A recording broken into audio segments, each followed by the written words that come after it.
Masayang sinalubong ng mga mamamayan ng Barangay Malinaw at Barangay Pantok, Gabaldon, Nueva Ecija, kasama ang mga opisyales at kawani ng Gabaldon LGU, ang muling pagbabalik ng rice distribution ng Kapitolyo sa kanilang lugar nitong araw ng Lunes, May 13, 2024. Maaga pa lamang ay nagtipon-tipon na at nag-abang ang mga residente sa kalsada at sa harap ng kanilang mga tahanan. Bilang pasasalamat naman ng mga namumuno sa dalawang barangay at mga taga-LGU Gabaldon sa pangunguna ni Vice Mayor Victorino V. Sabino sa natanggap nilang biyaya, ay sama-sama silang naglakad at sinamahan ng rice distribution team sa paghahatid ng sako-sakong bigas sa mga mamamayan. Nagpapasalamat po tayo sa ating mahal na Gobernador, Governor Oyi Matcha Umali, kay Vice Gov. Doc Anthony Umali, at higit sa lahat kay Ma'am Cherry Domingo Umali. Alam po ninyo na sobra-sobra po ang aming pagpapasalamat sa mga sako-sakong bigas na ipinagkaloob niyo po sa aming bayan ng Gabaldon.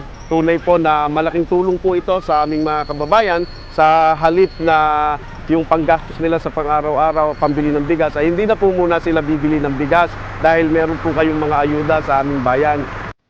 Ang muling pamamahagi ng bigas sa bawat tahanan ay alinsunod sa atas ni Governor Oyi Umali at sa suporta ng unang ginang ng lalawigan at dating Congresswoman Cherry Umali at ni Vice Governor Doc Anthony Umali. Kaya't lubos na nagpapasalamat ang mga mamamayan at ang mga namumuno sa kanilang mga barangay. Ang blessing pong dumating sa aming barangay ngayon ay talaga pong napaka-importante at napakahalaga po sa bawat isa na mamamayan, sapagkat talagang ito po ang number one po na kailangan po ng ating mga kabarangay, ang mabigyan po sila ng mga bigas na galing po sa ating minamahal na Gobernador Umali at siyempre po kay Ma'am Cherry. Ano po? Kaya labis po ang aking pasasalamat po sa kanila po, kay Ma'am Cherry at kay Gobernador at kay Doc Anthony Umali. Maraming salamat po sa biyaya po na binigay po ninyo ngayon sa aming barangay. Papasalamat po kami sa mahal nating Gobernador Aurelio Umali at Vice Governor Doc Anthony Umali. Siyempre po lalong-lalo na kay Kong Ma'am Cherry Umali. Malaking bagay po ito sa aming mga kabarangay dito sa Barangay Malinaw. Hindi na po sila bibili ng bigas. Sa akin po ay matagal-tagal na po yun at napaka-blessing po sa amin talaga at sobra-sobra kay Sir Umali at kay Ma'am Cherry. Dahil po sa ibinigay po nila sa amin, malaki pong tulong para sa amin.